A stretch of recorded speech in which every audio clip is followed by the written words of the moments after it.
إن الحمد لله نحمده ونستعينه ونستغفره ونعوذ بالله من شرور أنفسنا وسيئات أعمالنا من يهده الله فلا مضل له ومن يضلل فلا هادي له وأشهد أن لا إله إلا الله وحده لا شريك له وأشهد أن نبينا محمد عبده ورسوله أدى الأمانة ونصح الأمة وجاهد في الله حق جهاد عليه salatu wassalam.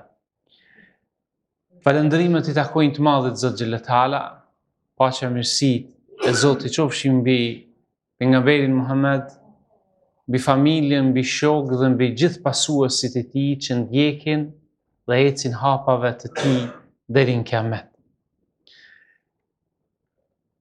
Të dashur vëllezër besimtar, shpeshherë në hapat e jetës mbullafaqohemi me momente të cilat në dukjen e parë, në leximin ton, në perceptimin ton, ato janë të hidhura, duken që janë të padrejta, janë të pakuptueshme në shumicën e rasteve. Por më vonë e sheh dhe e kupton se pas tyre ka qenë një urtësi e mshehur. Raste do thot kur në jetë ecim dhe për një moment shem dhe gjithçka që ka qenë ndërtuara me vite më parë.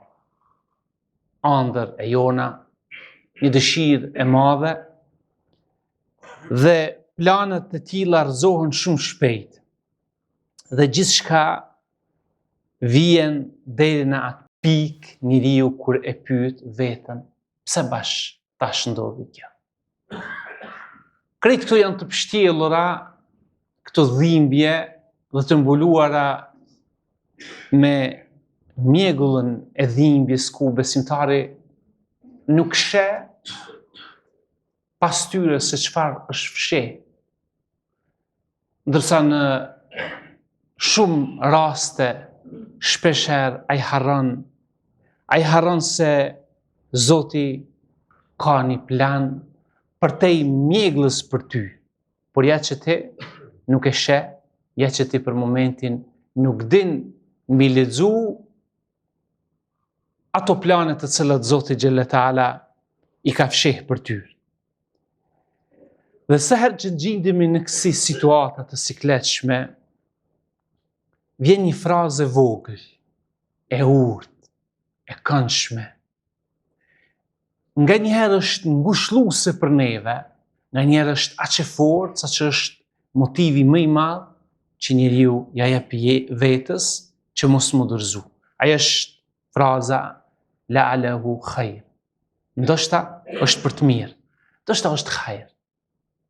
E mëson besimtari veten dalgadal, sikur e gdhen në brendësinë e tij, në zemrën e tij, në shpirtin e tij që të fjalën la'alahu khaira.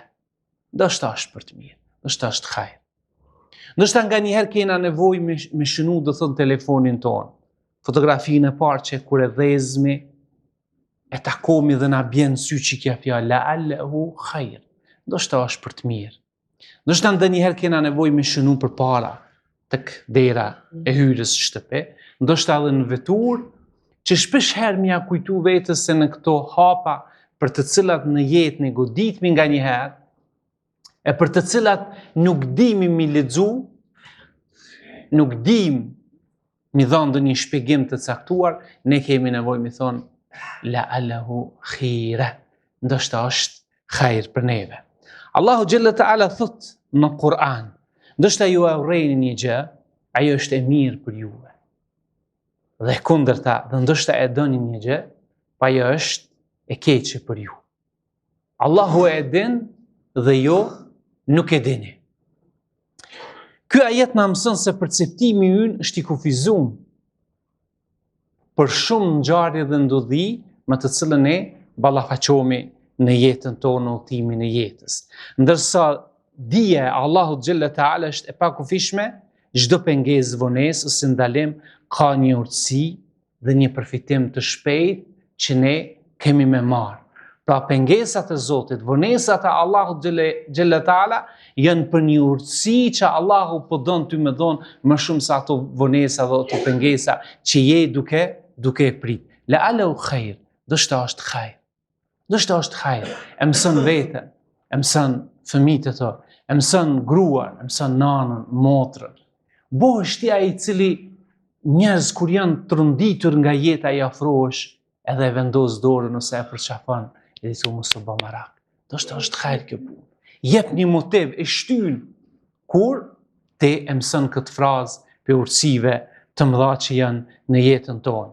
Prandaj kur gjërat nuk shkojnë siç dëshirojmë, themi me bindje të plot, la'allahu khaira, do shta është khair. Sepse pas çdo caktimi qëndron urtësia e Zotit xhella taala, qëndron mëshira e tij, qëndrojnë sfidat për të cilën neve na jep edhe më shumë forcë për më bo gati për sfidat tjera që na presin në jetë. Pejgamberi sallallahu alaihi wasallam thot, Allahu ka caktuar kaderet e krijesave të tij 50.000 vite para se të krijohen qielli dhe toka. Pra ajo që sot e përjeton, ajo dhimbje, ajo sfidë, ai dert, ai hall, ajo breng, pa ma parasysh fan natyre, ajo është kriju 50.000 vite para se të krijohet qielli dhe toka. Dhe do ndalmi në pjesën e dytë të dashur vëllezër besimtar. Do dalim të shikojmë nga kjo frazë e urtë. La'allahu khairan, do shta është khair për një smundje, për një goditje, për një aksident, për një incident, për një dështim në biznes, në martesë, e të ndryshme më radhë, la'allahu khair, do shta është khair për mua kjo. Por jo me majë e gjuhës, por me bindje, sepse mbrenda saj ka urtësi imanore të besimit për cilën duhet të di besimtari. Për urtësive imanore të cilët mësojmë me çdo sfidë ka një arsye. Edhe kur nuk e kupton me njëherë, çdo vështirësi është pjesë e një urtësie të madhe hynore që herët apo vonë do ta kuptojmë ne. Të pranosh vullnetin e Allahut xhella taala ashtu siç është forcë e besimit tënd. Kjo tregon se ti ke forcë të besimit. Ta pranosh vullnetin e Allahut xhella taala kur nuk rezistojmë ndaj caktimeve të tij, zemra qetësohet, por dhe besimi rritet përballë saj. Për urtësive imanore është se mirësia shpesh herë është e fshehur. E mira nuk duket me njëherë, nuk kemi mundësi sa ajo ka nurin e vet. Dhe nga njëherë, sikur ne ta shikojmë të mirën me shikimin e parë, ka mundësi që me na bo dëm, ka mundësi që me na rebelu, ka mundësi që me na dhon vetë pëlqim, ka mundësi që me na bo mendje maj. E kështu më radhë, por ajo është e fshehur dhe vjen dal gadal, sikur ajo dhurata kur dikush ta dhuron që e zbukuron dhe ti me kurreshtin e madh dhe shpejt tenton me shfletu me këshyrë se çfarë fshihet brenda saj. Mirësia shpesh herë është e fshehur, ajo që duket si humbje apo dështim mund të shndrohet në mirësi, në mësim, në mbrojtje, për ndonjë belaje kështu më radhë. Për mësimeve tjera është që vështirësitë zbulojnë forcën e brendshme. Çdo sfidë është një mundësi për ta njohur vetveten dhe për të rritur dhe për të përforcuar edhe më shumë besimtare. Për mësimeve tjera është çdo humbje ka mësimin e vet.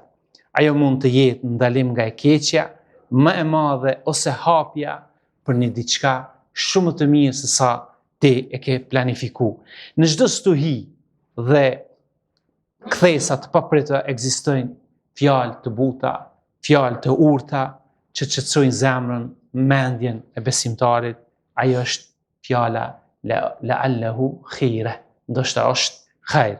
Për mësimeve që na jep urtësive imanore kjo fjalë, kjo frazë urtë, është se aty ku shohim hidrim, gjithherë është e vendosur një urtësi. Dhe aty ku shohim humbje, gjithherë Allahu xhella taala e ka vendosur një mbrojtje për neve.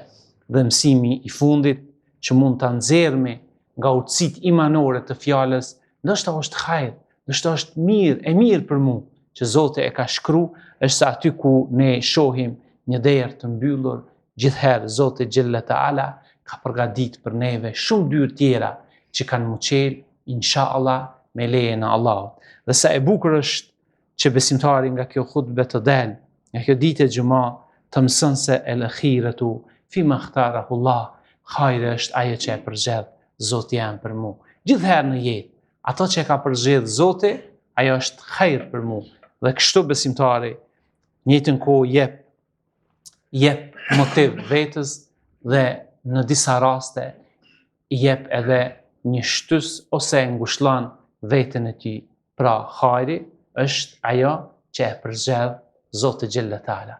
Elus Allahun xhella taala që Allahu na bën gjithherë syqel, na bën Allahu të gatshëm, të përgatitur, si ushtari i cili është i përgatitur për betejë, të jemi edhe ne të përgatitur për betejat e jetës, që mos dorëzohemi asnjëherë, të qëndrojmë me dinjitet, qysh na ka hije si besimtar, dhe në goditjet e para që marrëmi, ne e ndalmi atë neglizhimin që mujt na japin sfidat e jetës, kur thohemi la'alahu khaira, ndoshta është hajër, ndoshta është e mirë që Zoti e ka përgjedhur për neve.